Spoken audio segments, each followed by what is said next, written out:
So in last class, we had discussed that what exactly ethics is and what exactly is the criteria to establish those set of principles. But before that, we also need to understand that, see, ethics is not just all about religion. Religion could be source of ethics or morality. But if somebody says that ethics is all about religion and this is like we need to follow religious morality, then that would be a very narrow interpretation, because in religion sometimes we might be continuing certain practices which goes against reason or wisdom. They might be carrying certain rituals and certain practices which are superstitious, which are dogmatic, which are fanatical, okay, which are exploitative, which are dominating. We know number of practices prevalent in the religion. But yes, on the other side, on the other aspect, definitely we can say that religion is the source of values or source of morality, because all established religion are associated with set of code of conduct. They have certain, ethical standards. Like for example, we have in Jainism we have Panch Mahavrat, and in Buddhism we have Astangik Marg. Okay, Christianity says love thy neighbor. In Islam there is a talk of brotherhood. But ethics is something more than that, more than religion. Further, we can say that ethics is not all about just laws. Ethical decision and legal decision, there is a difference. Okay, so why? Because laws could be arbitrary, could be oppressive, could be fanatical, could be absolutist in nature, as like your head of the state sometimes might be autocratic.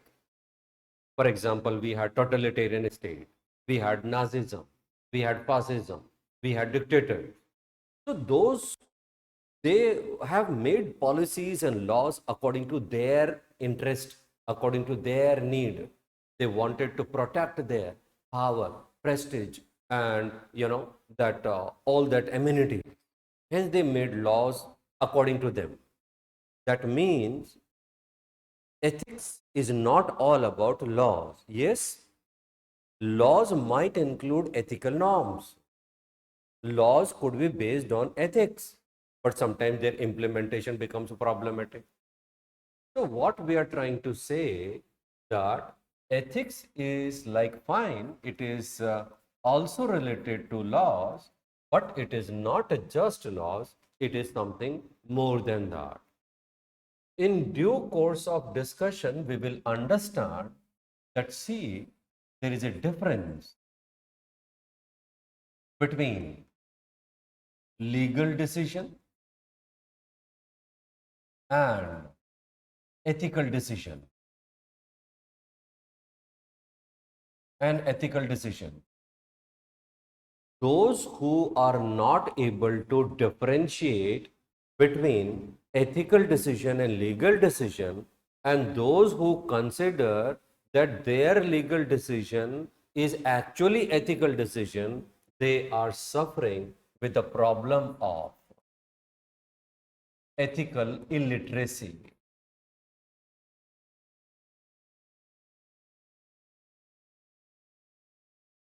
Ethical illiteracy, that is known as ethical illiterate, and their ethical intelligence has certain narrow interpretation. Okay, now it is only this point when there is a conflict between legal and conscience, it is only at that point we need to have, or we need to take ethical decision. Okay, so ethics is something more than that.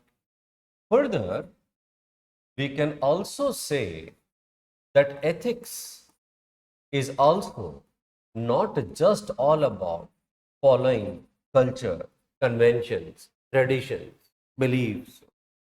Again, there might be certain cultural practices that goes against human reason, human wisdom. Okay, so yes, cultural practices might be the source, laws might be the source, religion might be the source, but actually ethics is something more than that and beyond that. Okay,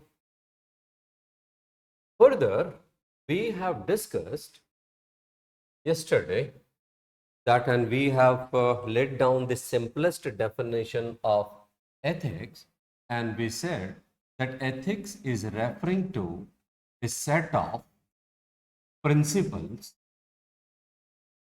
or values. Means, first of all, the first step in ethics is to have the conception of what is good. पहला step ये है, and after that ethics provides you reasoning that which decision has to be taken, justification, वो सारा फिर ethics से आएगा. Okay, now these set of principles and values, they will govern human action, and they will let down whether these actions are right or wrong,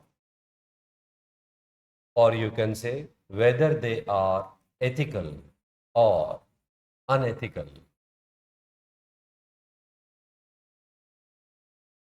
We have also understood that this right and wrong cannot be decided in moral vacuum. Without laying down certain absolute values, we cannot ascertain, we cannot evaluate anybody's action. Okay, that simply means that right cannot be done, it cannot be decided in a moral vacuum. Moral vacuum होगा, और उस moral vacuum में अगर आप किसी के actions को evaluate कर रहे हैं, then that would be what, impulsive examination. So then there won't be a kind of science, then that would be leading to some irrational and some that itself unethical practices. तो इसलिए हमें सबसे पहले ये बनाना होगा. ये कैसे बनाना होगा? These set of principles are not based on any individual's whims and fancies. We have learned that this is based on reason. But reason is not a static phenomena, it is dynamic, it is continuously evolving, and hence these set of principles, whatever you have established, they require continuous critical examination of these values. And that means, though these values are universal, these values are absolute, but these values themselves keep on evolving. Equality, liberty, freedom, justice, ये universal values हैं, ये absolute values हैं, right? लेकिन इनका interpretation, इनके मायने, इनके implications वो change होते रहेंगे. At one point of time, women were not included, right? Workers were not included. तो धीरे धीरे जैसे जैसे हमारा रीजन इवॉल्व होता गया, then all that had become more and more comprehensive. And now our reason says that whatever policy you make, that should be, there should be some deviation in the formal equality in favor of some disprivileged section of the society, so that everybody could grow and everybody could see the fullness of life. And from there, we have the provision of policy of reservation, affirmative action, positive discrimination. Okay, that's what the power and role of reason. So these set of principles, we understood that these set of principles should fulfill certain criteria. Again, they are not subjective opinion. They are not individualistic. They are not particularized. Rather, these set of values and principles are absolute. They are universal. They fulfill social and collective view. And hence, they are covering the entire, and this is what you can say, it harmonizes all the consumption. Okay, in this regard, we had a glimpses of what Upanishads says. And Upanishads, according to Upanishads, they uphold those supreme values as prayers, everlasting, long lasting happiness.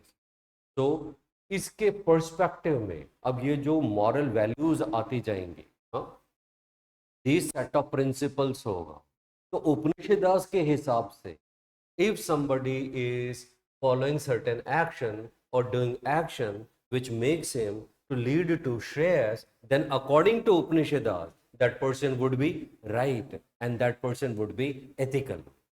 If somebody is not aspiring for shreyas, and if somebody is aspiring for the prayers, then that won't be unethical, but that won't be so morally good as the shreyas.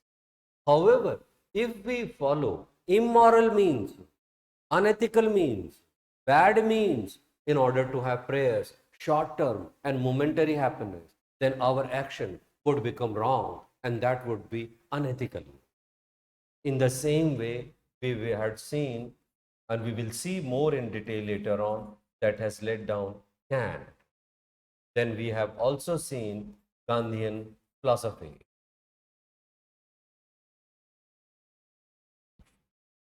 Okay, so Gandhian के हिसाब से, Gandhian philosophy के हिसाब से, our action would be evaluated, that is all action should arise from our inner voice, conscience, and that also should fulfill that there should be right end, right means and right motive.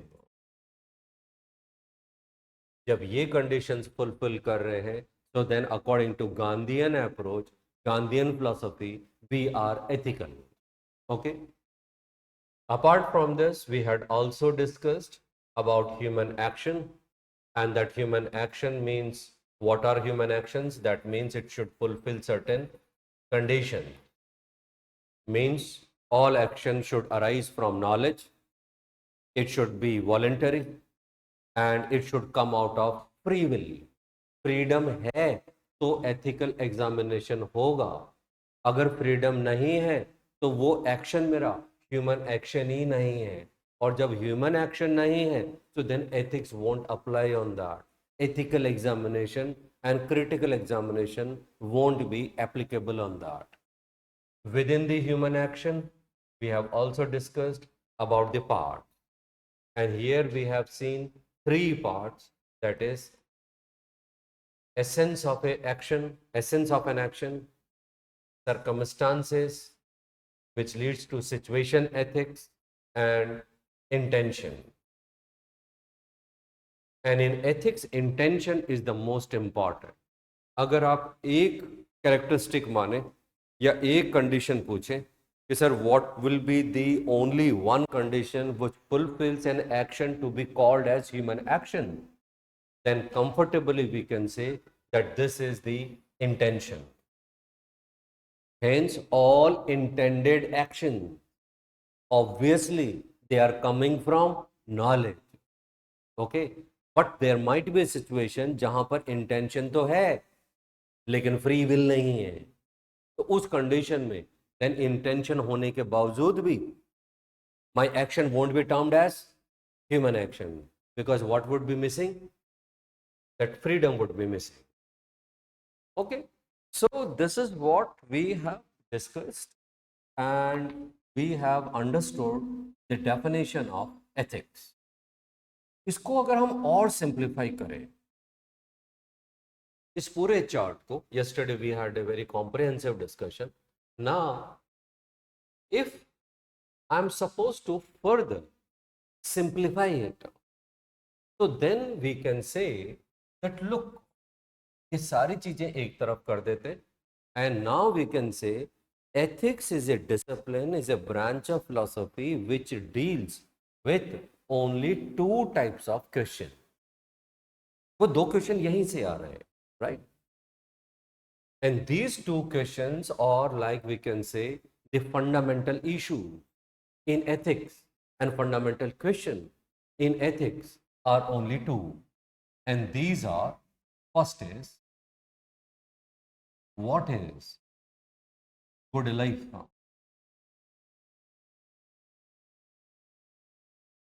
What is good life? Since it is a branch of philosophy, initially we will interpret it from the philosophical perspective, and hence here we can say what is good life. Here it is indicating, it is demanding what is the ultimate supreme aim of human life. What is the summum bonum of human life? For what exactly we are here? For example, according to Upanishads, what is the good life? It is a life of prayers. Okay, if Shreyas is the good life, then the second question automatically comes up. And second question is like, how we ought to live. How we ought to live. How we ought to live. Here, what will come? Your action, your code of conduct. So your code of conduct, your action would be decided by this supreme aim, summum bonum, which you wish to realize. And this summum bonum and supreme aim, we have already discussed, is not based on any individual's whims and fancies. It is based on reason, and that also requires continuous and constantly critical examination of that value.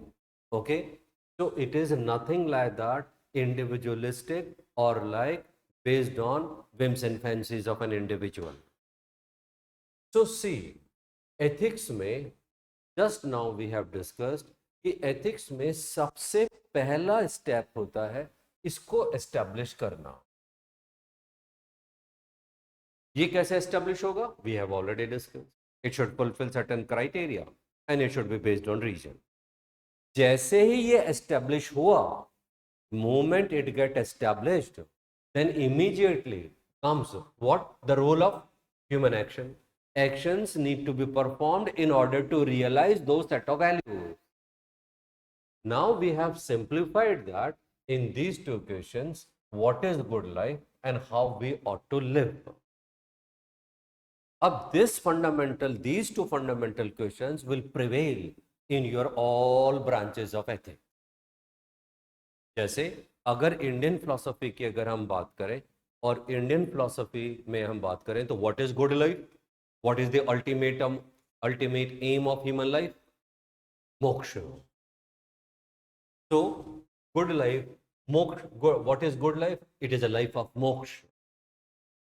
So second question, how we ought to live? We ought to live our life in such a way that we move towards realization of moksha. And hence, we ought to follow dharma, earth and calm. So those three are means to realize that moksha. अब इसको और specialised और narrow करते चले जाते हैं. अगर कोई पूछे व्हाट इज बुद्धिस्ट एथिक्स, तो बुद्धिस्ट एथिक्स में सबसे पहले हमने ऑब्जेक्टिव एस्टेब्लिश करना है. इस पूरी एक्सरसाइज का एजेंडा सिर्फ यही है कि in ethics first we establish objective and once objective is establish then that objective will decide our action. अगर उसके अकॉर्डिंगली कर रहे हैं तो राइट, एथिकल, अगर नहीं कर रहे हैं तो wrong and unethical. So if somebody asks, अब रटने की जरूरत नहीं है, you don't have to mug up anything. So if somebody asks what is Buddhist ethics, So then, according to Buddhist ethics, what is good life? It is a life of nirvana. Agar if it is the life of nirvana, then how we ought to live? We ought to follow Ashtangik mark, eightfold path, right speech, right action, right livelihood, right thought, right effort, right concentration, right? So all those things will come. If you are following Ashtangik mark, then you are ethical in Buddhism. If you are not, then you are unethical. Same thing, if somebody asks you, what is Jaina's ethics? तो पहला सवाल हमारा objective establish करो, फिर code of conduct आएगा. तो Jainism में सबसे सुप्रीम ऑब्जेक्टिव क्या है? कैवल्य. तो what is good life in Jainism? It is a life of kaivalya. How we ought to live, how we ought to live, and hence we ought to follow panch mahavrat, 5 principles, satya, ahimsa, aste, aparigraha and brahmacharya. If I follow, then I am ethical, and if I don't follow, then I am unethical. अब जो मर्जी आप ethics लेके आओ. Now you ask me anything, like if you follow PYQs, then many years back, initially they had asked what is environmental ethics. तो कुछ याद करने की, रिकॉल करने की जरूरत नहीं है. बड़ा ही सिंपल क्वेश्चन है. क्या पूछ रहा है? What is environmental ethics.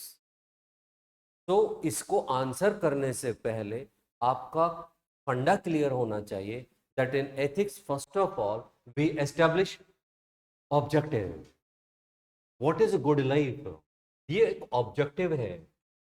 This is summum Bonham.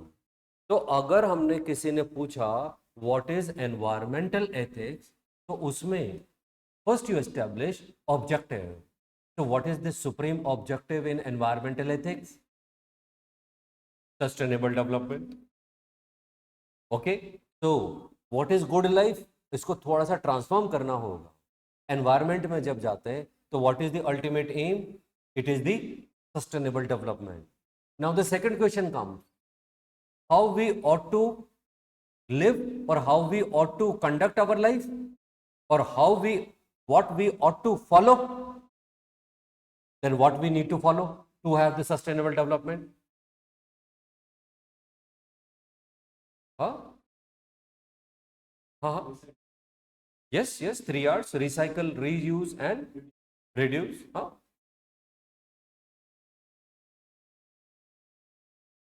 Reduce. Okay, fine. So this is how, like, now what is environmental ethics? That means ultimate objective is sustainable development. How we ought to conduct, hence you have eco technologies, you have clean energy, you have afforestation, you have 3 R's. Okay, then वो सारी की सारी चीजें अपने आप चलती जाएंगी, and that should become part of our habit. अगर हम eco technologies यूज कर रहे हैं, if we are using clean energy, then we are fulfilling environmental ethics. Okay, see, if somebody asks what is medical ethics, if I ask you what is medical ethics, patients को treat करना, ठीक है. What is the ultimate objective? बिल्कुल ठीक है, लेकिन इसका थोड़ा सा और इंप्रूव करें. ट्रीट करके क्या? Free from diseases, universal health care. Okay, what else? बिल्कुल ठीक है, हम इसको थोड़ा सा और इंप्रूव कर रहे हैं, and we want to reach to one objective. Medical ethics, what is the ultimate objective? To enhance the quality of life, or to save somebody's life. Okay, so now how doctor ought to behave? अब आ जाओ. If you want to assess any doctor's actions, so you need to know what is medical ethics. What is the ultimate objective? So if ultimate objective is to enhance the quality of life and to save life, then the second question becomes very obvious. How a doctor ought to behave. Hence, if doctor unnecessarily goes for surgery, if he unnecessarily goes for cesarean, if he unnecessarily writes so many tests just to have the commission from the diagnostic centers, so then that doctor would be unethical, isn't it? तो अब doctor के action, वो सारे action अगर किसी को save कर रहे हैं, क्वालिटी एनहेंस कर रहे हैं, right? If he's treating patients with empathy, with compassion, then that doctor is ethical. And if he is going against that, then that is simply unethical. जो मर्जी पूछो, medical ethics, isn't it? We have Buddhist ethics, we have Jainas ethics, we have Indian ethics. Indian ethics के हिसाब से मोक्ष is the ultimate aim. और बोलो environmental ethics. Then what else? Business ethics. Business ethics क्या है? We will see, one of the topic is there, right? We will see in the corporate governance. We will see what exactly business ethics. Business ethics में profit is there. Profit motive is there. Profit लेना is not a bad thing. To earn money is not a bad thing. Okay? Earning wealth is never degraded, having never been, condemned. Poverty was never glorified in Upanishads, in Vedas. Gandhiji does not talk of poverty. He simply talks of self-restraint, self-control. So business ethics भी ऐसे निकलेगा. You establish an objective and then you assess the actions of these business people. Immediately you will come to know whether their actions are right or wrong. क्यों? क्योंकि आपने सबसे पहले क्या establish किया? Set of value and set of principle. And ये objective absolute assess establish करने के बाद, then with reference to this, our action will be evaluated whether they are right or wrong. अब आ जाओ. In our first class, we have discussed about natural law. So natural law के हिसाब से anything which is serving its purpose is according to the natural law. And if it goes against that, then this is unethical. तो natural law सब उसी चीज perspective से evaluate करेगा. Okay, so अलग अलग डोमेन अपने अपने हिसाब से evaluate करेंगे. And hence we will find that in this segment, this will not be absolute. ये absolute नहीं होगा. ये absolute होगा, but right won't be absolute because it will be relative. Why it will be relative? Because in evaluating somebody's action as right or wrong, then there might be conflict of values. There might be conflict of approaches. It will be something like can't के हिसाब से ऐसा है, utilitarian के हिसाब से ऐसा है, उपनिषद के हिसाब से ऐसा है, गांधीयन फिलॉसफी के हिसाब से ऐसा है. So there will be conflict of values, there will be conflict of approaches, conflict of moral theories, conflict of philosophies, and hence it is here decision लेते वक्त it will my ethical sensitivity and my moral compass and my ethical intelligence will make me to take a decision. Decision आपको कोई करके देने वाला नहीं है ethics में. Shortly we will see government तो आपको कोड ऑफ कंडक्ट दे रही है, गवर्नमेंट आपको ऑब्जेक्टिव्स दे रही है, एक्शंस है, वो कब कौन सी चीज क्या डिसीजन लेना है, that will be absolutely completely your domain, that will be your decision. Okay, so now we have reached to the final segment of the foundation class of like ethics, and we are now reaching to the analysis of the syllabus and reordering of the syllabus. लेकिन उससे पहले we should be very clear that in ethics ultimately two questions are fundamental. Ethics का नाम आते ही सबसे पहले आप ये दो क्वेश्चन को रिकॉल करें, and these two questions are what is good life and how we ought to live. अब ब्रांचेस चेंज होते रहेंगी, फील्ड चेंज होता रहेगा, and these two questions will change their character according to the field, according to their discipline. For example, just now we have discussed what is medical ethics. तो ये दो question अब उस हिसाब से फ्रेम हो जाएंगे. What is environmental ethics? Now it will be framed according to environment. Teaching ethics, education ethics, management ethics, business ethics, governance ethics, civil service ethics, all those things will get changed into that. लेकिन रहेंगे ये दो question he. Correct? In this background, now let us see what our syllabus is saying. See, again, a brief recap. We have understood that in ethics, these are the two most important issues. What is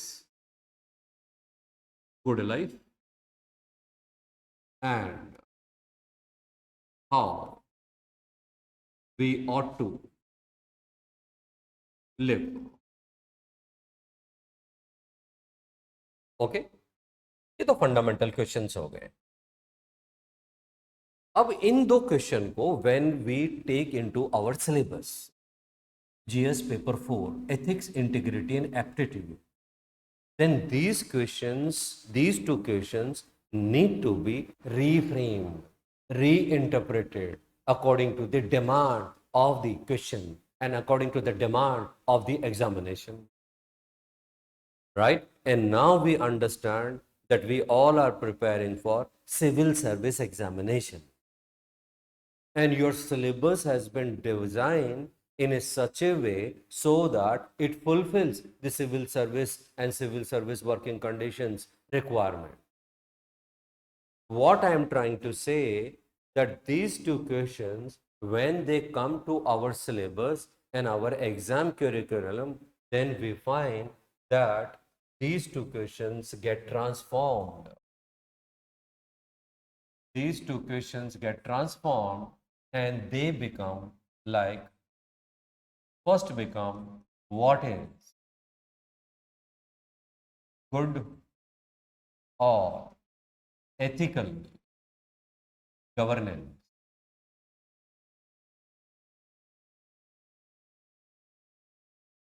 okay, ethics में हमने पढ़ा, we understood कि ethics में सबसे पहले क्या establish करना होता है? ऑब्जेक्टिव, दो set of value, those objective, absolute, universal set of values. So when we take these ethics to our paper 4, then we find that first question get transformed into that what is good and ethical governance. Initially, I would be using good governance and ethical governance interchangeably. But in due course of time, we will understand that there is a difference between good governance, there is a difference between governance, good governance and ethical governance. Human civilization, human growth in political life or political man has grown with governance. जैसे जैसे उसका reason develop हुआ, this governance had become good governance. And when region evolved more in recent times, when we become more and more modern, when there is a more and more influence of region, then this good governance is now transformed into ethical governance.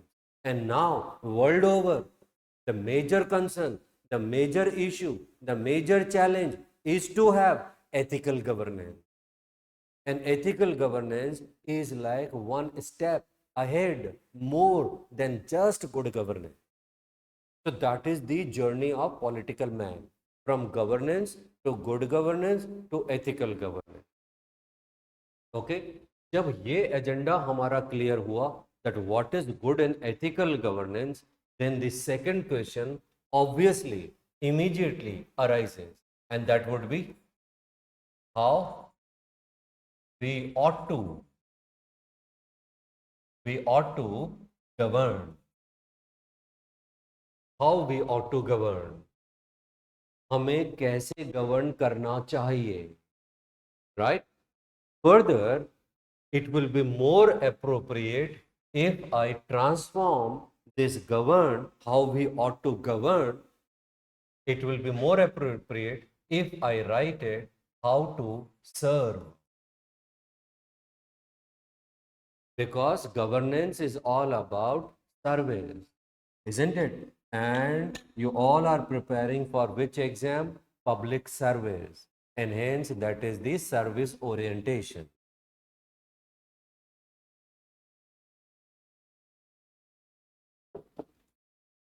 Okay. So this is the most fundamental question, these two questions in your syllabus. तो आपका syllabus का पहला topic ये होना चाहिए, what is governance, good governance and ethical governance. Once we raise this, then few questions arise. And these few questions are like, first is that what is good governance, good governance है क्या, और ethical governance क्या है. सबसे पहले तो ये पता होना चाहिए. जब वो पता होगा तभी तो आप कह पाएंगे civil service ethics. Okay, then only you will be able to say that this civil servant's actions are right or wrong, because that set of principles बनाना है.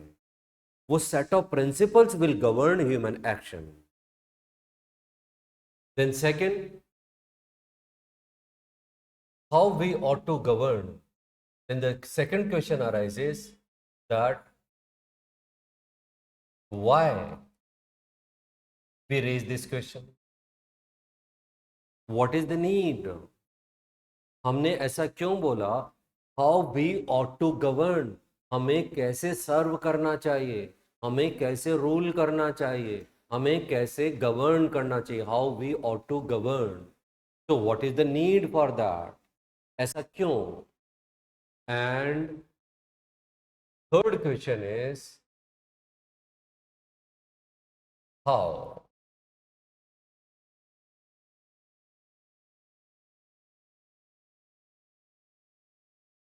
Okay.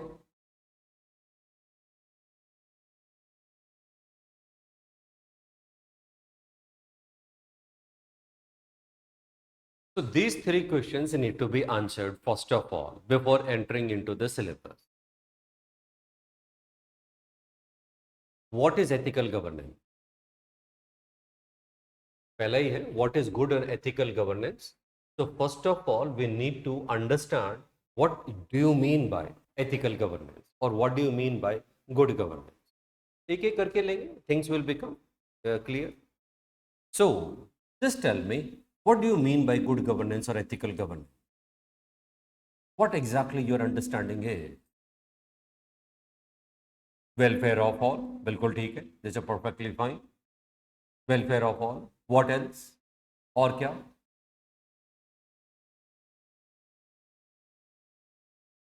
Accountability, transparency, responsible, isn't it? लेकिन ये हमें कौन बोल रहा है?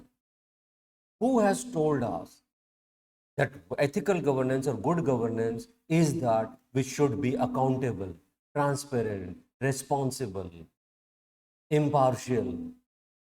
It should stand for welfare of all. ये हमें कौन बोला? From where we got to know that ethical governance or good governance is this? How do we know that? Yeah, Constitution, बिल्कुल ठीक है, absolutely right. That's the Constitution. In Constitution, where? Preamble, absolutely right. So that preamble is that world of values. अब preamble क्या है? What is ethical and good governance? Ethical and good governance is that which ensures dignity of each individual. Ethical and good governance is that which ensure justice, which ensures freedom, which results into or which ensures fraternity. Isn't it? ये हमें कैसे पता लगा? Dignity, justice, fraternity. How do we know that? Or if I ask you in a different way, that how preamble had come into existence? No, right now we are talking preamble as a world of value, not as a part of constitution. Oh, that's perfectly fine. That's a part of constitution. लेकिन अभी हमारा orientation अलग है. अभी हम बनाना चाहते हैं set of principles, set of values, and those set of principles and values should be absolute, should be universal, should fulfill social and collective aspects, and that should harmonize different desires. वो सबको harmonize करके को एक system बनाना चाह रहे हैं.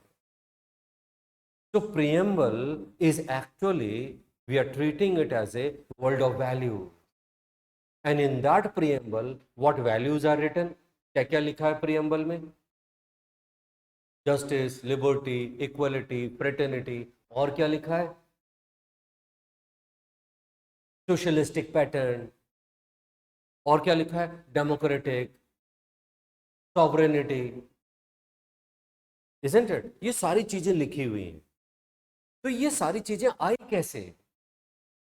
कहां से आई और कैसे आई? We have already discussed, then only I am asking you. How these world of values have evolved. Yeah?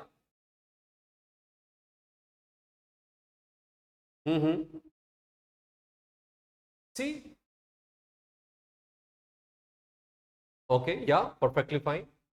This is set of principles and world of values. How this world of values we created yesterday? कल बनाया था ना? Through reason and by raising questions and seeking justification. We sought justification regarding caste inequalities, gender inequalities, and then we found that all these inequalities are wrong. Then we raised another question that if they are wrong, then what is right? What ought to be? Then what we said? What ought to be? Equality. And hence, जब equality आया, तो क्या आया उसमें? That is like equality value बन गई. ऐसे ना वर्ल्ड ऑफ वैल्यूज बनाया हमने. Don't forget that. That's a fundamental thing. तो हम क्वेश्चन पूछते गए.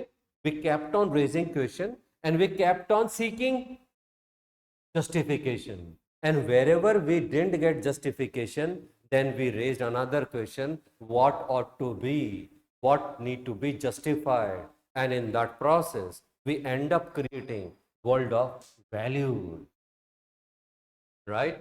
And hence we say that this is what world of values, and we say that this is like preamble.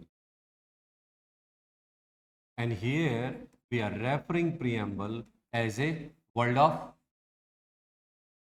values, or you can say that these are the set of principles. And these set of principles are what? These set of principles are fulfilling the criteria of, they are fulfilling the criteria of, yes, they are absolute, they are universal, they are fulfilling social and collective view, and they are harmonizing, they harmonizes different desires. So what is ethical governance? If somebody asks you, then what should you should say?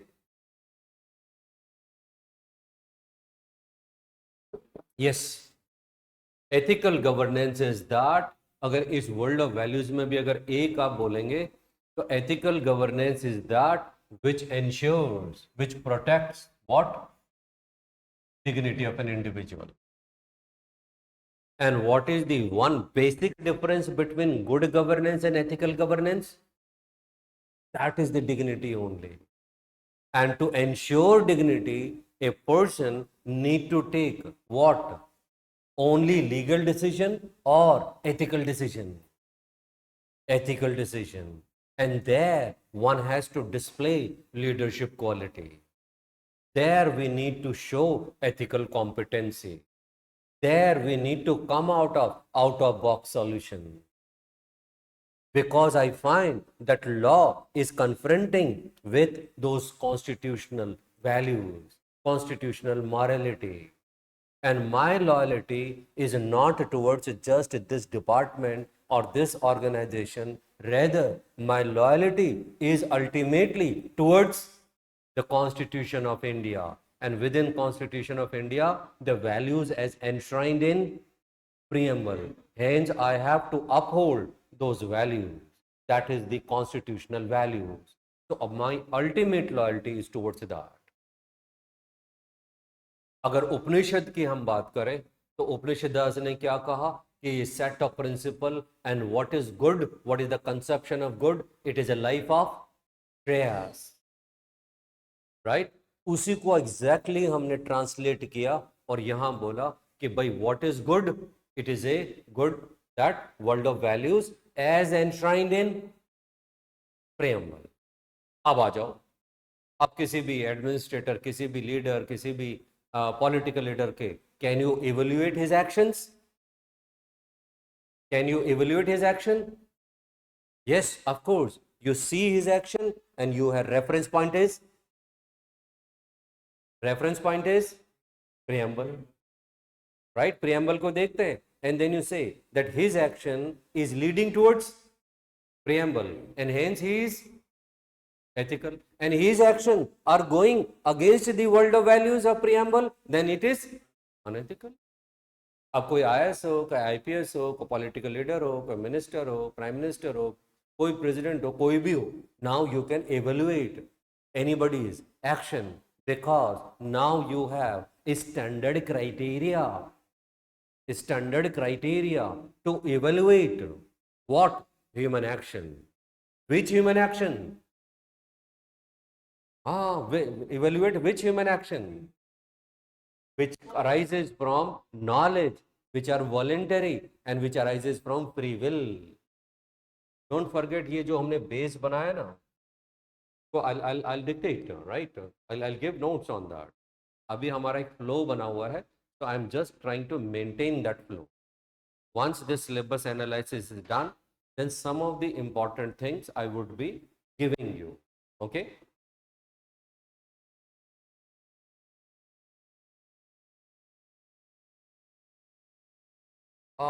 अगर आप बस लगा देंगे थोड़ा सा mechanise हो जाता है. Yes yes, that is more of, क्योंकि गुड गवर्नेंस क्या है?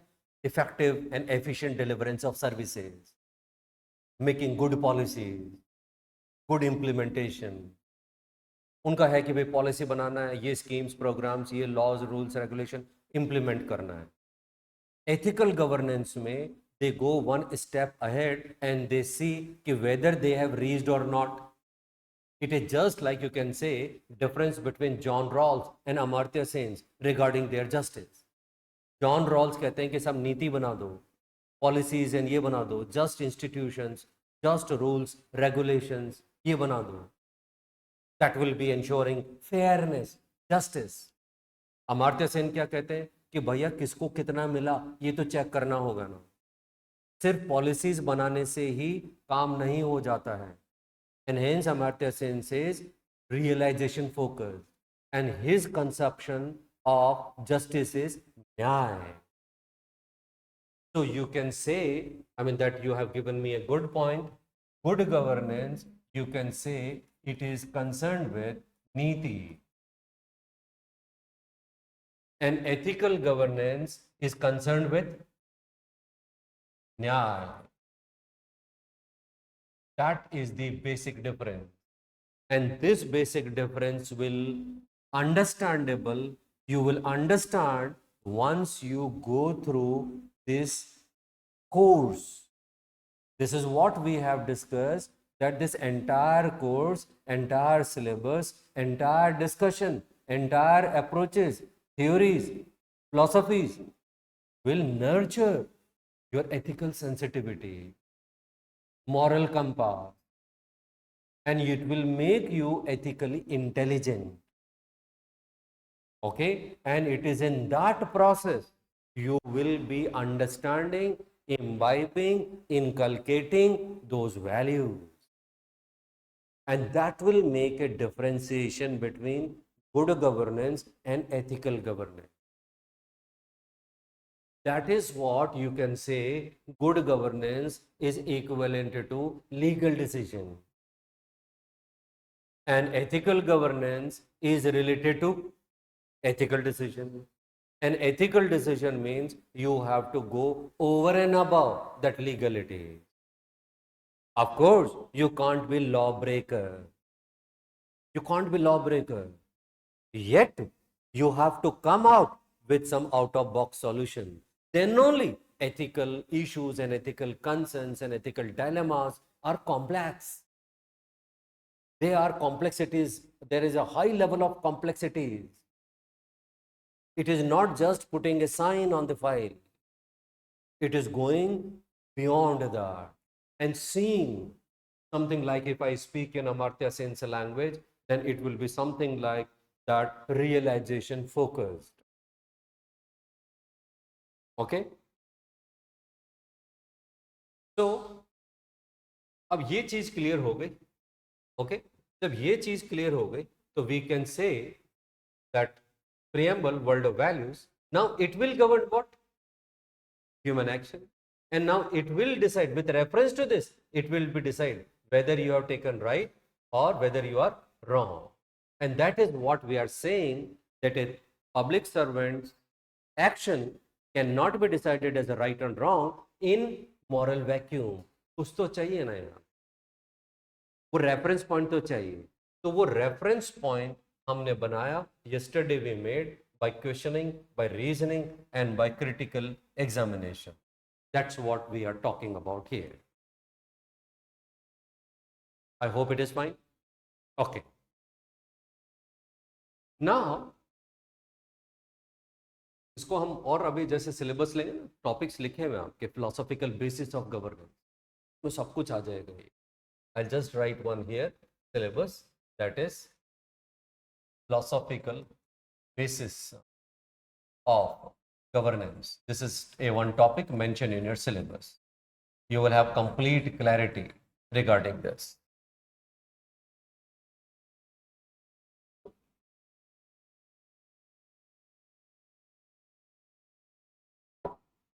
Now the question arises that why we are talking about ethical governance, how we ought to govern, how we ought to serve. तो जब भी ये वर्ड लगता है ought, मतलब हमें क्या करना चाहिए, इसका मतलब क्या हुआ? ऐसा हो नहीं रहा, isn't it? तभी हम कहते हैं we ought to have that. It simply implies कि ऐसा है नहीं. Just recall when we raised questions and sought justification, तो हमने क्या कहा? Caste inequalities, religious gender inequalities are wrong. तो wrong है, तो फिर हमने क्या कहा? What ought to be, फिर क्या होना चाहिए? क्योंकि वो नहीं हो रहा, तो क्या होना चाहिए? इक्वालिटी होनी चाहिए, जस्टिस होना चाहिए, कंपैशन होना चाहिए, एम्पैथी होना चाहिए, अकाउंटेबिलिटी होनी चाहिए, ट्रांसपेरेंसी होनी चाहिए. इसका मतलब ऐसा हो नहीं रहा. Your all philosophies are like that only. Your all moral thinkers and philosophers have talked about in that only. Some of the philosophers had talked about that we ought to seek more and more pleasure. We ought to seek more and more pleasure, means like philosopher like Charvak. इसका मतलब ये हुआ, in that time people were becoming repulsive regarding pleasure, material things, and they were more and more inclined towards spiritualism, escapism, asceticism, penance. तो चारवाक का ये कहना था कि भाई सारे के सारे, if you go to Himalayas, then how this society will be sustained, then how this society will move. Then he said that, then he has given his philosophy, we ought to seek pleasure as much as we can. He's trying to regenerate people's appetite so that the society could sustain. Exactly in this way, we say we ought to speak truth. Why? Because we don't speak truth. Isn't it? We ought to follow honesty because we don't follow.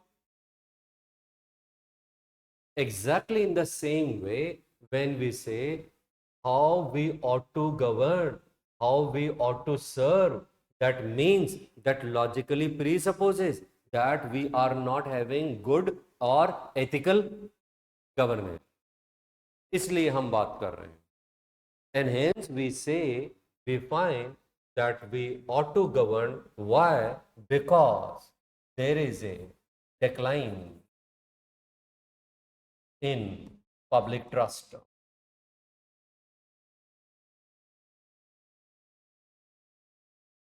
There is a decline in public trust. And since there is a decline in the public trust, there is a vicious cycle is developed, and hence we are having something like poor governance, and we don't have ethical governance. Okay. Now here we have come across with one important term, public trust. You already had question on public trust, though it is not mentioned in the syllabus. Now, so first of all, we need to understand what exactly you mean by public trust. So what is public trust? Public trust is simply like having favorable perception towards each other. That is simply having favorable perception towards each other. I have faith in you and you have faith in me. That is simply, if there is a public trust, then people trust government, and government have favorable perception about public also. Okay, that is also indicating that public trust is also means that level of confidence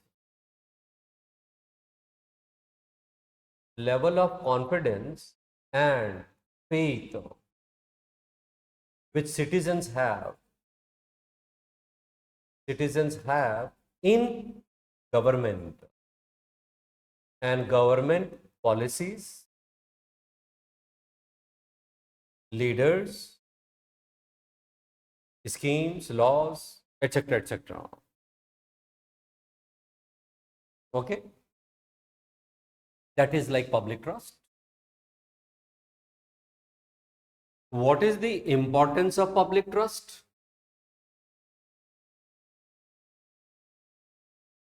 Importance of public trust?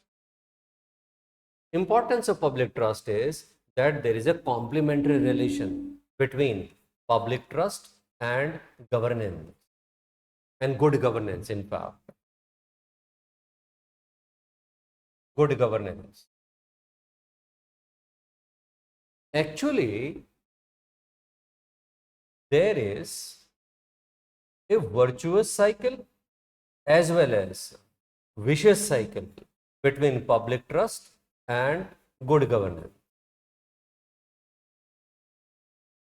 If government is good and if it is delivering, if there is a good governance, so people develop faith, and people develop faith in governance means there will be more participation of people in the decision making process. There will be higher voter turnout because people have faith in the government, people have faith in the leaders, people have faith in the political parties. They will have favorable perception about that, and hence they put faith in the government, and again they deliver well, and hence there is a virtuous cycle. At the same time, there might be also vicious cycle also. Government is not delivering, and hence there is a decline of public trust. And there is a decline of public trust means there is a lesser participation of people, low voter turnout, not having favorable perception about the government, about the civil servants, about the public offices and etc. Policies, schemes, programs. तो भाई मेरा faith नहीं है तो जो government में they become more of autocratic and they again less deliver, then less trust, and hence what develops? A vicious cycle. तो public trust and governance का relation जो है वो ही बड़ा ही complementary है. So it is having virtuous cycle as well as vicious cycle. Apart from this, then public trust provides legitimacy to the government. High voter turnout and a single party and some coalition have majority, so by legitimacy hai. And hence public trust provides a moral ground for the government. It provides a moral ground on the governance, isn't it?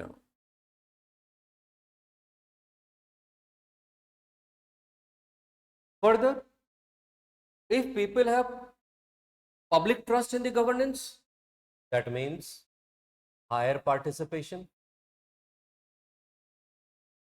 of people, and higher participation means greater participation in election and something, and hence we will have what? Dynamic and functional democracy.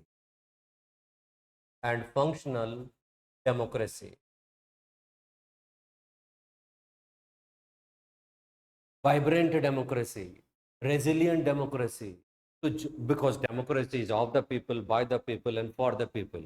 So if there is a more and more participation of people, so that democracy would be very dynamic and very resilient and very vibrant and functional democracy. तो उतना ही democratic institutions strong होती चली जाएंगी. Then further, what are the types of public trust?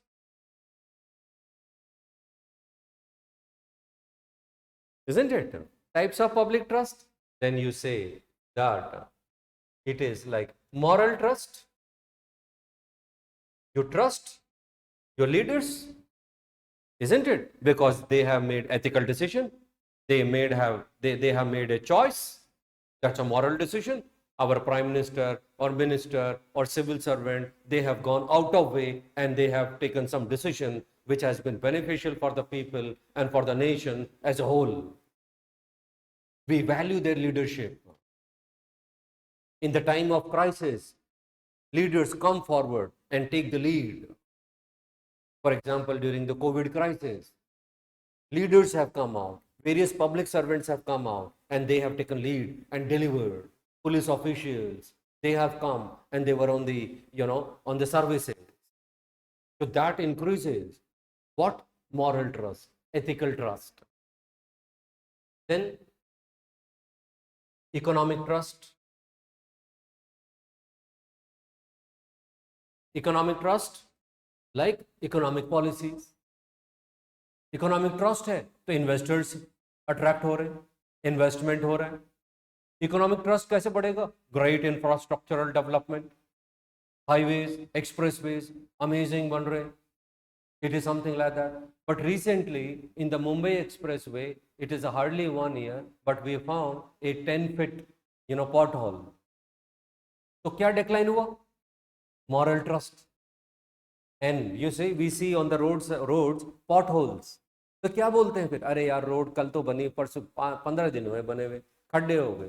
तो what we say, अब यार खा के भी सही रोड नहीं बना रहे. Then we say, अरे यार खा लो ना यार, रोड तो बनाओ सही से ढंग से. मतलब पैसे भी खा गए और रोड भी ढंग से नहीं बनाया. So that is, there is a decline in moral trust. Economic trust, economic policies, economy is boom, Sensex and Nifty, and they are rising. Like for example, India has been seen as a next, happening. In time to come, it will become this much economy. So that is attracting investors को trust आ रहा है. So all, we have foreign investment. So that is economic trust. Then we have political trust.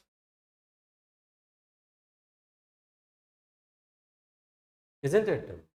Then political trust, we can talk about that. Here we can say organizational trust and leaders. Organizational trust means there are certain institutions which have highest level of integrity. They carry organizational integrity. Like for example, we have like one of the few institutions which enjoy fullest public trust is like our judicial system, is like our Supreme Court. See the level of trust in Supreme Court. See the level of trust in Chief Justice of India. Then there is another organization of great integrity like UPSC. But when a thing like Pooja Khedkar event episode had occurred, then what had raised? Question mark. And what declined? Public trust. And public trust had declined, and that has a dent on moral trust. There is a dent on organizational trust. And you must have heard people talking, अरे यार इक्की दुक्की तो organization है which enjoys a supreme level of trust. And UPSC is one of them. लेकिन जब इस तरह के इंसिडेंट हुए, so then a question mark had come on the UPSC कि भाई जब एक केस हुआ है तो और भी हुए होंगे. अब जब मिसट्रस्ट आ गया तो फिर तो आ ही गया. Then it will be having trust deficit in all this phase. Okay, so at one point of time when TN session had happened, election commissioner, then see the election commission had reached to such a great level of integrity, highest level of organizational integrity. But in recent years, you will find there's a lot of debate regarding the practices and decisions of election commission. Debate शुरू हो गया कि नहीं भाई ये ऐसा नहीं, they are under the influence, this and that. Further, more concrete example and more debatable issue, and people are becoming more and more critical of misuse of government agencies, isn't it? CBI, ED. तो ये जब इनका जब excessive use हो रहा है, yeah, people perceive that they are being misused for their personal interest, for the political vendetta. And that raise an issue. And what is dent? Where is the dent? Organizational, leader, moral trust, इन पे dent पड़ता है. Okay, so then further, more social trust, social solidarity, sense of community. Okay, then we have technological trust. Just imagine it, technological development हो रहा है, and there is a leaps and bounds of technological development, newer and newer technologies coming, and just imagine that our leaders are not adopting those technologies. तो क्या होगा? There will be decline in public trust. फिर क्या होगा? अरे यार दुनिया कहाँ से कहाँ पहुँच रही है और हमारा देश तो अभी भी वो आदम जमाने पे चल रहा है. तो क्या होगा? I mean, हटाओ यार इन दूसरे को लेके आओ. तो government need to have adaptability to the fast changing conditions. They need to adopt newer and newer technologies. क्यों adopt करें newer and newer technologies? Why they need to adopt newer technologies? Why we need to have technological trust? Why? Development for whom? Country and for whom? Yes, perfectly fine. So why you're taking a long route? They want to ensure dignity and these moral values. इसलिए technological चाहिए हमें, क्योंकि technology के through मैं transparency लाऊंगा, मैं accountability लाऊंगा, और फिर क्या होगा? I will ensure ethical governance and I will ensure nyaya, and thereby these values are to be realized. Don't deviate from them. ये तो एक रेफरेंस पॉइंट बनाया ना हमने, ये रेफरेंस पॉइंट जितना आपके माइंड में रहेगा और आप जितना इस रेफरेंस पॉइंट को आप इवॉल्व करोगे, जितना इस पे क्रिटिकली एग्जामिन करोगे, जितना कंटेंट लोगे, जितना ब्रेनस्टॉर्म करोगे, उतना आपका एथिक्स स्ट्रांग होने वाला है. It is because of this only I usually say, and I've said number of times, कि even if somebody have not taken philosophy, they should read socio-political philosophy. And then again and again I have said कि socio-political philosophy is actually syllabus of ethics. वो सारा का सारा socio-political philosophy, don't you think it is coming into the world of values? Is it not coming into the preamble, those world of values? Yes, it is coming. See, Niti and Nyaya, that is coming from socio-political philosophy. This is where we say that philosophy will help you immensely in ethics paper.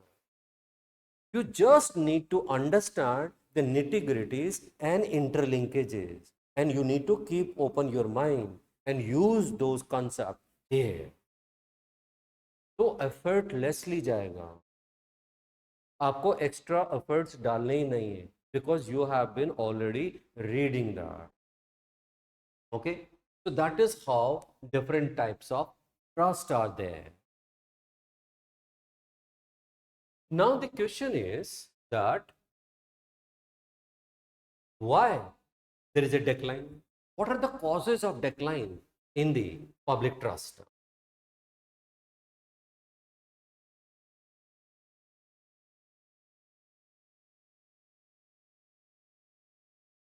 Causes of decline. So causes of decline, yes, there are a number of causes you can say. That is like political causes, economic causes, social causes. Like it is the most important cause of the decline of public trust is corruption,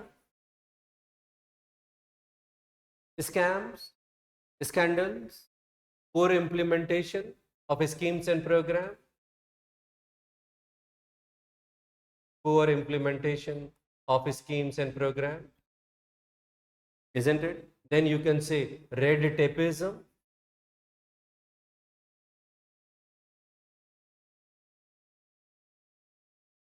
isn't it? Then what else? और क्या? Misuse of organization or agencies.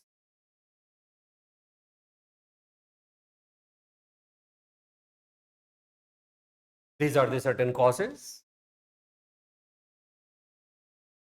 Economic causes. See, और क्या क्या causes हैं public trust को decline होने में? Education बढ़ रही है, yes, resource allocation, not just and fair distribution of resources, and then you say inequalities are rising, isn't it? Then there is a rise of inflation, prices, healthcare infrastructure problem, then the poor infrastructure, then rising unemployment.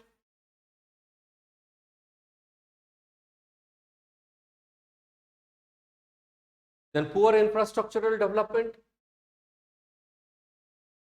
infra is poor.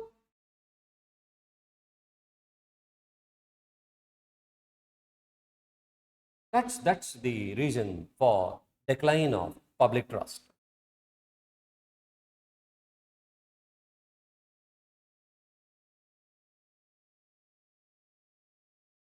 Then further, we can say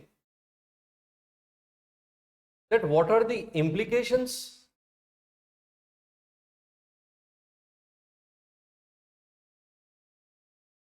Implications of the decline of public trust.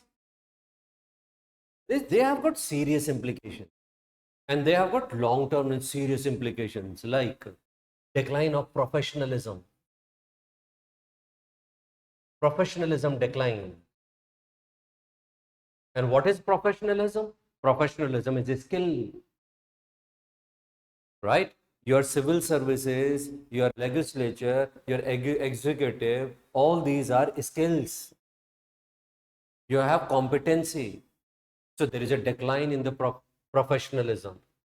Decline of public trust means the very purpose of public service get defeated. The very purpose of public service get defeated. Decline of the public trust is के implications, because there is a conflict of interest, and people and these professionals work for the private interest, not public interest. Public interest decline. Then the very dignity of an individual get compromised. Then constitutions, principles and values are not implemented in letter and spirit.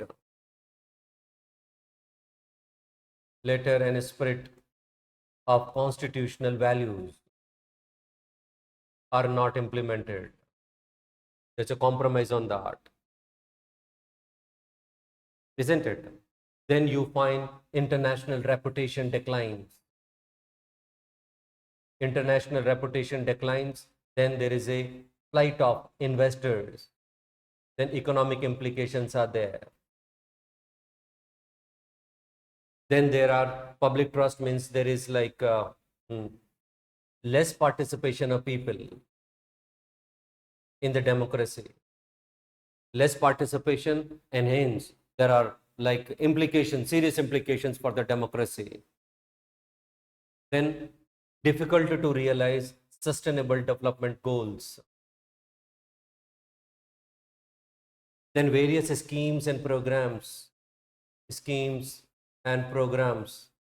are not successful. They are not fully implemented. Isn't it? So these are the certain implications. और भी बहुत सारे हो सकते हैं. Economic implications, social implications, political implications. There could be a number of these things.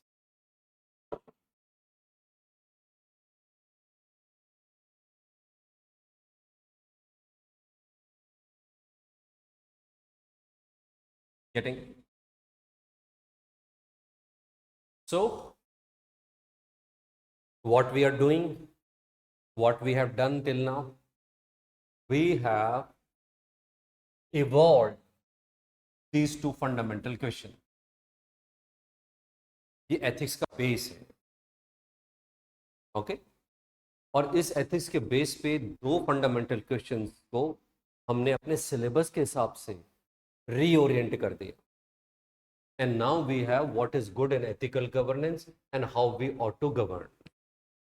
So what is, सबसे पहले syllabus को करने से पहले we understood कि सबसे पहले ये अंडरस्टैंड करें that what exactly ethical governance mean. We have taken different examples. We have taken preamble as a world of values. We have made a distinction between niti and nyay. We have made a distinction between legal decision and ethical decision. जब ये set हो गया, अब हम किसी के भी action को इवैल्यूएट कर सकते हैं, सही है या गलत है, एथिकल है या unethical. This is the reference point. Okay. Then हमने बात करी कि भाई हम ये बात पे क्यों, why we are talking about how we ought to serve. इसकी नीड क्या है, वेयर इज द नीड. ये नीड इसलिए है क्योंकि there are certain issue concerning about ethical governance और गुड गवर्नेंस. उस नीड को समझने के लिए देन वी सॉ कि भाई what is the major factor, and that we saw that there is a declining public trust. And that declining public trust is one of the major hurdle and obstacle in realizing ethical or good governance. After talking this, then we will be discussing how to have इसके लिए क्या करना है, okay? And इसके लिए then we have now different ways. One is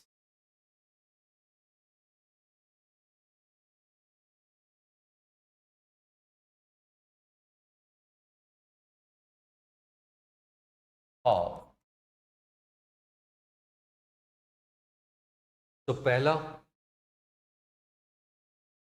we have one model which is known as compliance model. That is like compliance model. This compliance model is a rule-based model. Rule-based model मतलब आप system को ये बनाओ which is based on rules and make them to follow. That's a rule-based. But the problem is, if it is too much rule-based, then it leads to red tapeism. What we have one slogan, minimum government, maximum governance. Maximum governance का मतलब we need to deliver, और minimum government का मतलब bare minimum hurdles, these rigidities in the administration and the governance. इसी से related another model is integrity model. If rule-based model or compliance-based model has a certain problem, then you follow integrity model. And this integrity model is a value-based model. It is a value-based model. But if it is excessive value-based model, if it is only one-sided, then there is a chances that it leading to subjectivity. Because value का interpretation वो variable होगा. So neither of the model is complete. Hence, what we need to do, we need to have a balance between them, and hence we need to have a fusion of these two models, which we have. Fusion of compliance model as well as integrity model, value-based model. एक तो ये हुआ. दूसरा is like we need to develop certain competencies. Okay, we need to develop certain competencies, and it is like intelligence competency, which we usually refer to as IQ. So just imagine, initially our recruitment model was based on IQ based.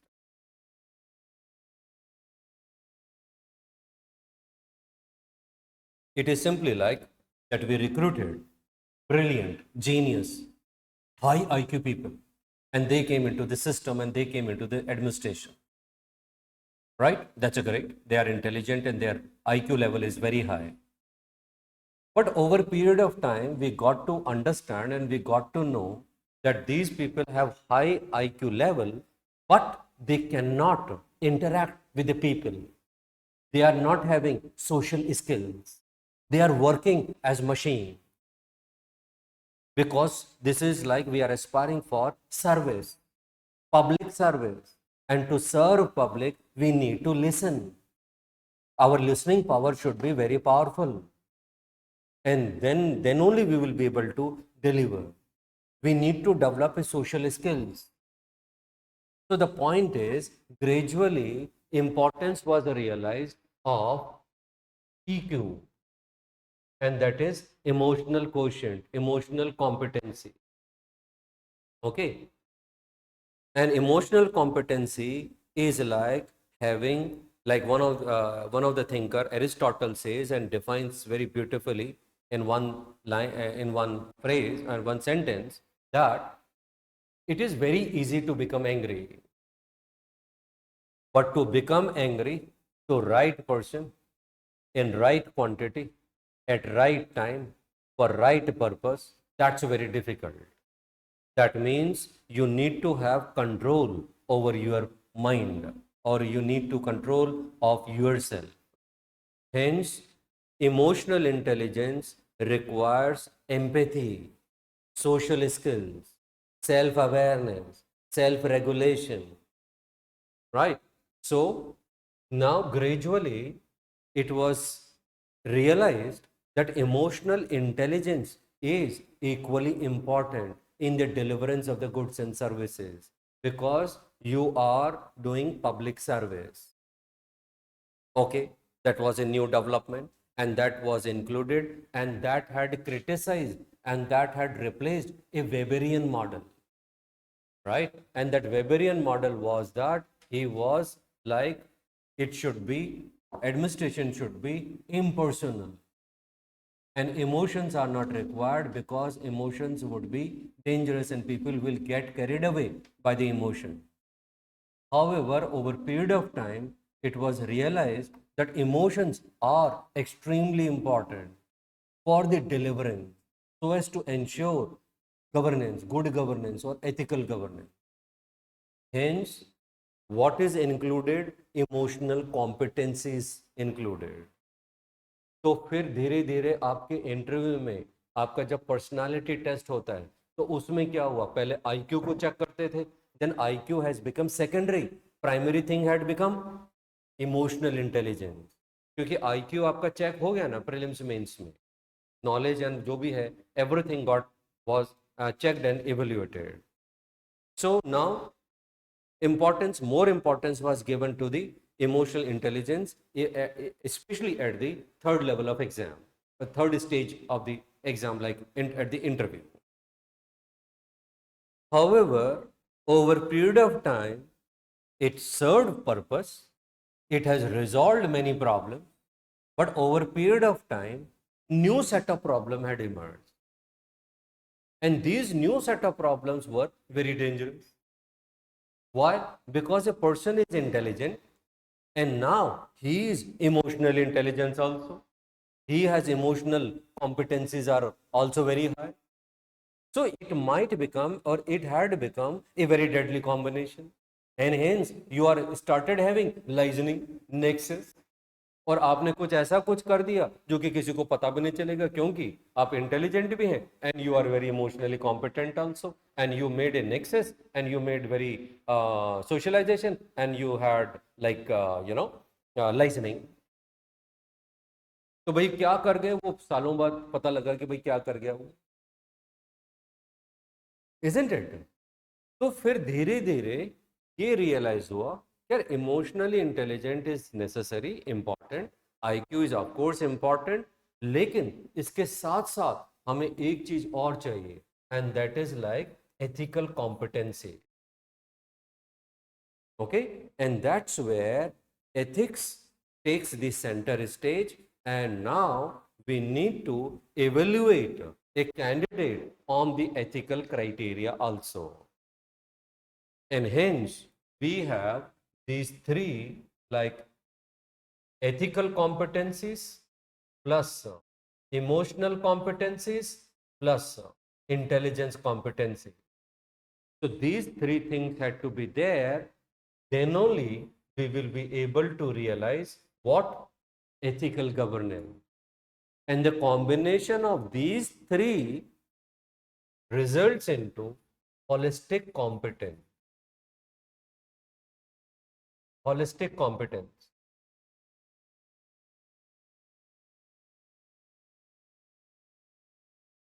Okay. So ethical governance is to be realized. Okay, ethical governance is to be realized by developing and inculcating what? Holistic competence. And this holistic competence itself consists of three types of competence, that is ethical competence, emotional competence, and of course intelligence competence, which we usually refer as IQ. In due course of time, we will understand and I'll give you that these ethical competencies are basically as much as 14 ethical competencies.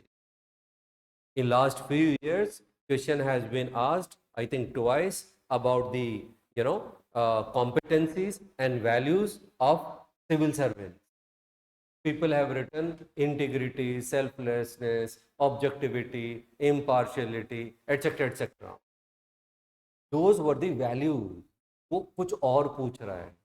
वो question था direct ethical competencies पे, और ये 14 competencies है, and every competency have their own importance, significance and content.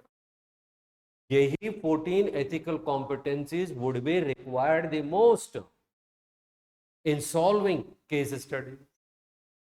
Case studies का मसाला, उसका justification, उसका handling, उसका नेविगेशन कोई ऑल ऑफ सडन कोई अननोन एरिया से नहीं आएगा, ना ही वो एक लेमैन तरीके से सॉल्व करना है.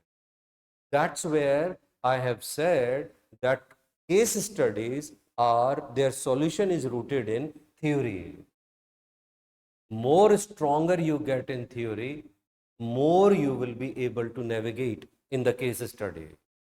Similarly, in ethical competencies के अलावा, here also we will see emotional competency, and here also we will have at least 5, I think it's a 5 plus emotional competency. And there we will be utilizing these different types of competency.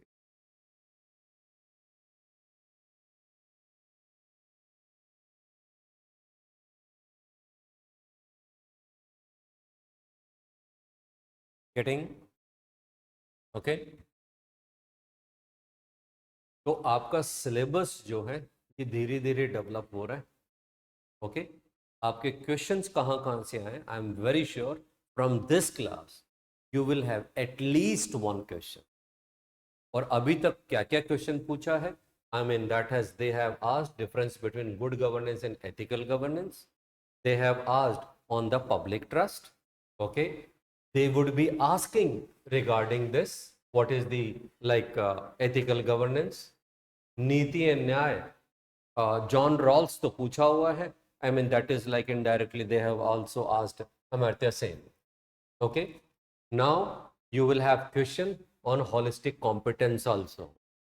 और यहीं से घुमा फिरा के they will reframe these questions only, and again you will have, you had question on you had thrice you had question on this good life.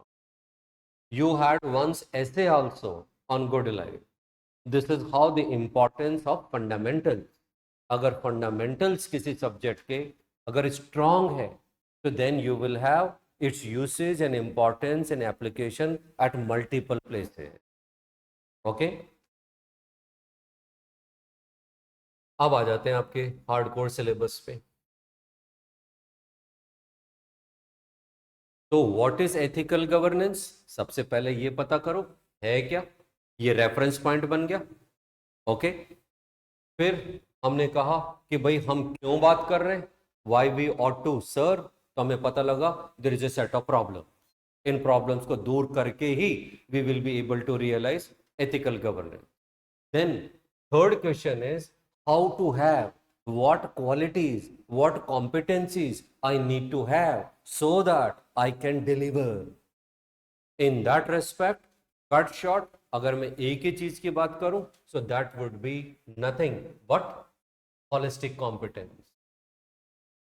अब ये holistic competence मुझे develop करना है. आपका सिलेबस भी वो आपसे डेवलप करवाना चाह रहा है. वो कैसे? सी,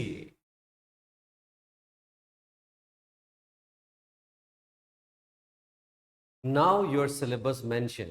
अब आपका सिलेबस शुरू हो गया, राइट? तो सिलेबस में पहला टॉपिक जो कि आपका लिखा नहीं है, it is not mention in the syllabus. First topic should be what is good और what is governance, good governance and ethical governance. पहला टॉपिक ये होना चाहिए. So this is what reordering have started. So first topic is that. Then second topic is inculcation of value.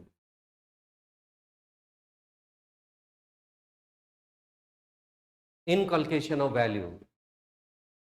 Until unless values are inculcated, until unless values are imbibed, and they are not, until unless they are not imbibed, you won't be able to display ethical behavior. We can't have organizations of integrity. We can't have ethical workplace, and we can't realize ethical governance. So, see, ethics is what? Set of principles that govern human action and tell us right and wrong. This is ethics.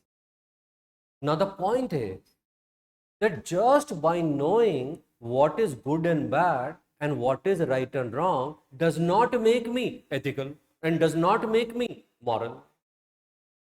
सिर्फ set of principal को जान लेने से ही मैं ethical नहीं होता हूं. And to substantiate this view, I'll give one example. See, we had Mahabharata. And Mahabharata, when it reached on the verge of war, then Lord Krishna decides that I should go to Duryodhana and let me try one last time, because this war is going to be disastrous.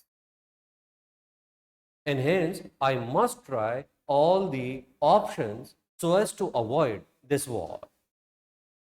And he feels, Lord Krishna feels, that if I talk and if I convince and if I persuade Duryodhana, then this war could be avoided.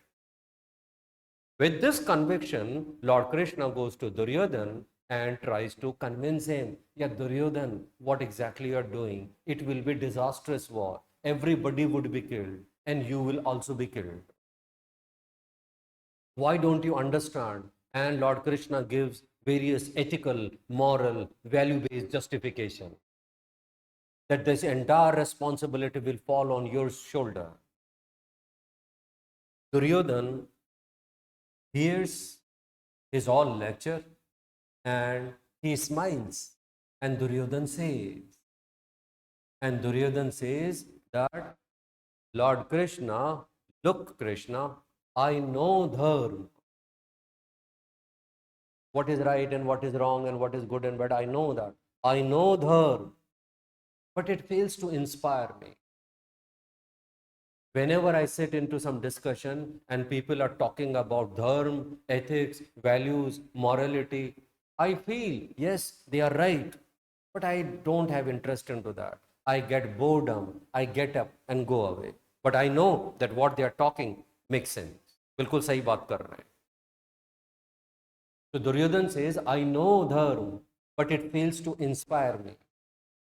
And look Krishna, I know adharma also, but I fail to withdraw from that. जहाँ कहीं भी evil की, selfishness की, unethical बातें होती हैं, मुझे पता है ये गलत है, but I fail to withdraw from that. That's like a one beautiful statement. And that is like explaining the difference between ethics and values. What did Duryodhana says? I know dharma, but it fails to inspire me, and I know adharma also, but I fail to withdraw from it. That means Duryodhana failed to imbibe, inculcate value. See, same family, same teacher, same guardians, same school.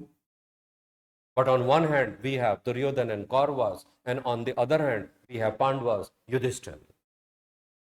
तो सब कुछ same ही है, एक ही जगह रह रहे, एक ही family के हैं, एक ही स्कूल में है, एक ही टीचर में है. Still, there is a difference between Duryodhana and Yudhishthira and these Pandavas. Why? Because Duryodhana failed to imbibe value.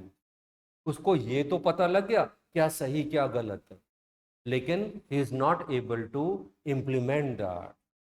And it is because of that, what is the most important inculcation of values. And in this inculcation of values, there is a role of family,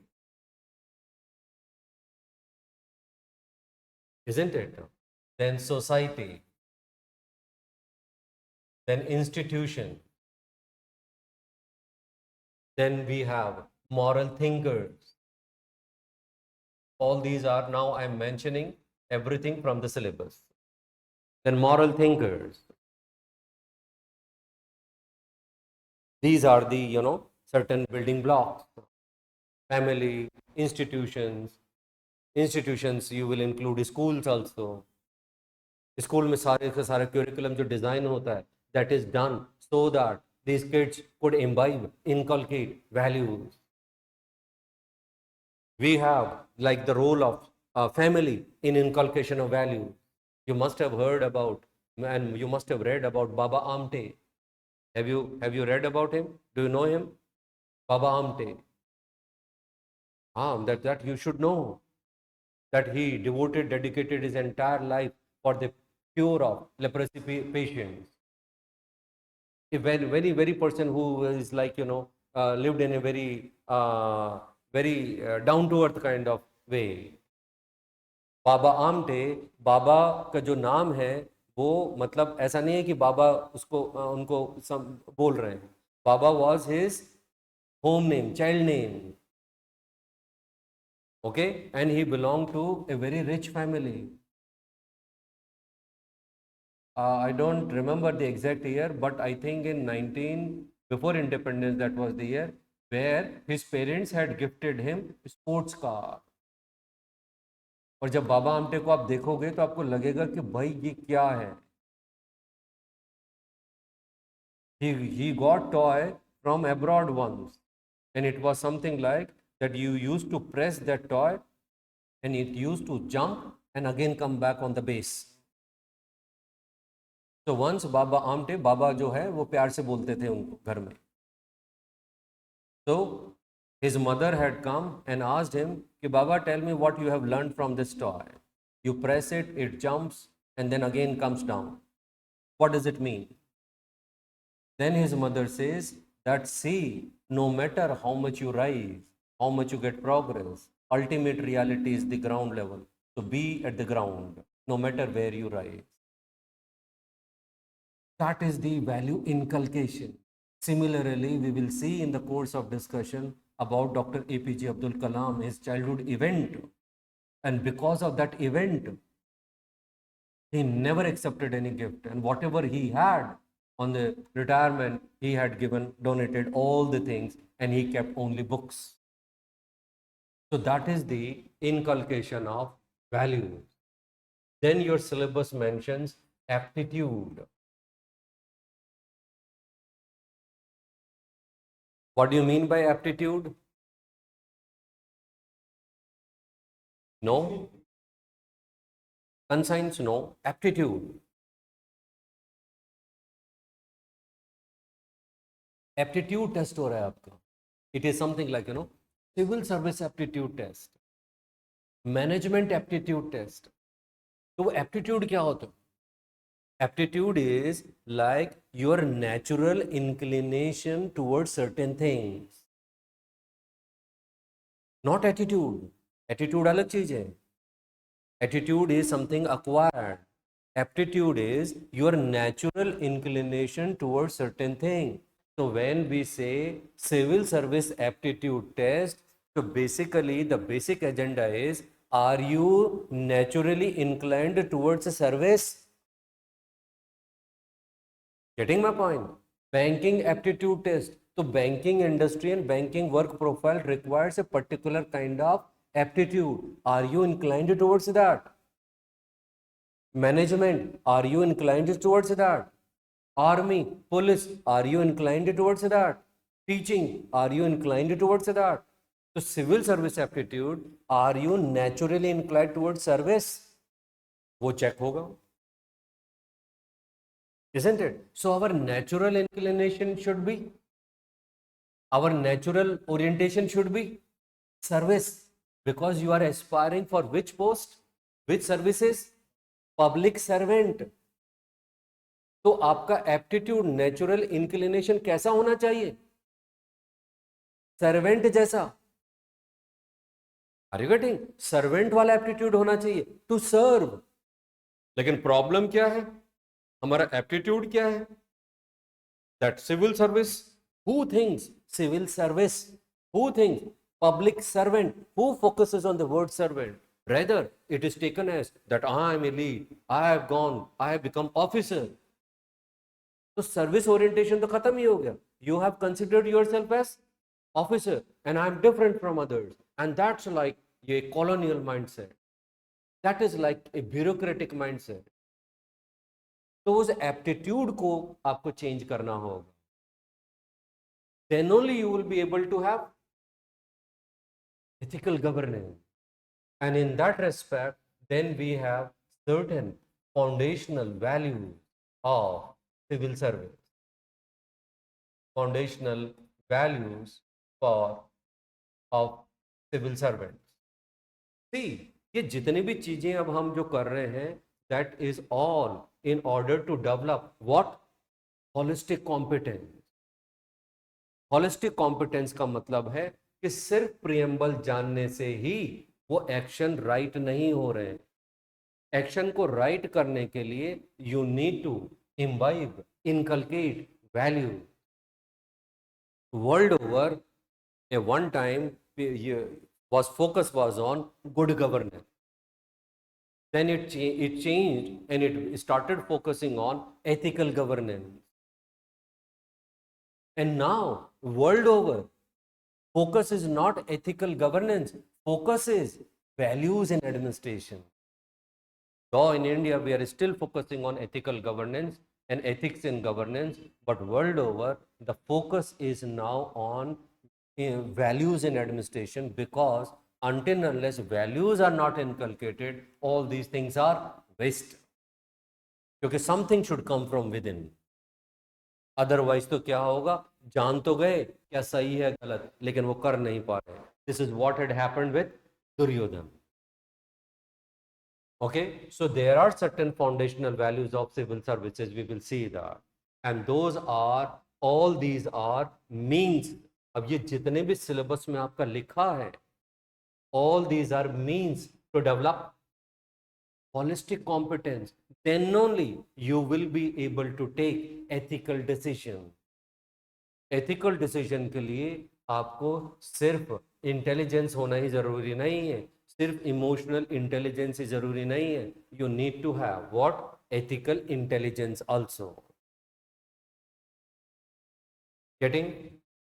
then we have emotional intelligence, and that is equally significant. Emotional intelligence, because emotional intelligence से ही निकलेगा what? Empathy.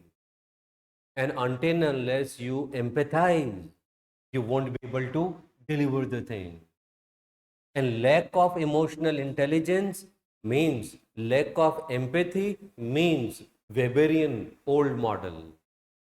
And where that administration was rigid, was impersonal, was not allowing emotion, it's a purely based on reason. तो सामने क्या हो रहा है, क्या नहीं हो रहा है, you are not concerned. You are simply following rules and regulation as a watertight compartment, as a like rigidity. अगला आदमी मर रहा है, जी रहा है, you are not concerned. You are just supposed to follow the rules. And with emotional intelligence, then we have what? Attitude. Just now we have talked that there is a problem in our attitude. We have bureaucratic attitude, and that bureaucratic attitude is a colonial attitude, a colonial mindset. And it is that colonial mindset that it is, instead of using govern and serve, we use rule. Isn't it domination? And that is like elitist, and it is like how we ought to rule. But this rule word is applicable on the, was applicable on the colonialism. They were here to rule. But right now, civil servants, public servants are there to serve. और वो service का orientation होना जरूरी है, and that's what like aptitude. And hence we have emotional intelligence, attitude, and another significant topic is mentioned here as persuasion.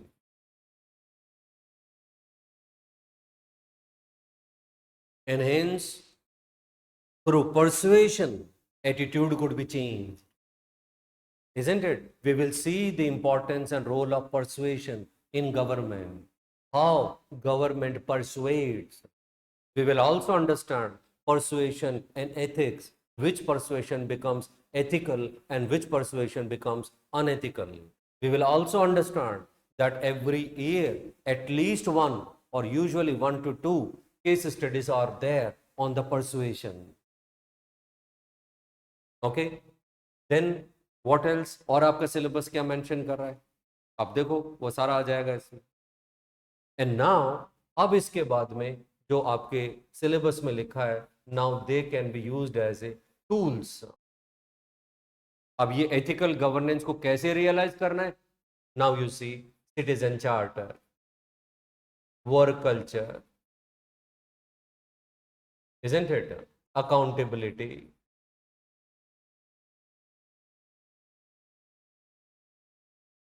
then we have utilization of funds, then service delivery, then right to information, then probity in governance, right? All these has to be tools. Further, you can also say that what are the challenges? Challenges, again, your syllabus is mentioning challenges for the ethical governance. And hence, challenges are corruption. Okay, then within this challenge, you can talk about ethical concerns. Ethical concerns and dilemmas. Ethical concerns and dilemmas.